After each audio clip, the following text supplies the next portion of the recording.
cara bertindak aing geus ngamiskinkeun rakyat Jawa Barat. Ada yang memperkirakan suku Sunda lama-lama akan hilang dan menjadi situs sejarah. Sudah lama saya sering menemukan banyak keluarga muda, bahkan di pelosok desa di Jawa Barat, langsung mengajarkan anaknya bahasa Indonesia sebagai bahasa ibu.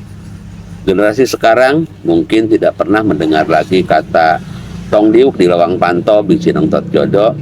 Saya sangat senang Bapak Aing menggalakkannya dengan berbicara bahasa Sunda pada berbagai kesempatan. Saya membuat kanal Sunda sebagai media pelengkap hal tersebut. Meskipun mungkin porsinya hanya 0,0% dari kontribusi beliau.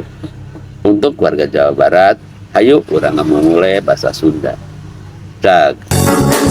Kambarana, orang Sunda, si Marana.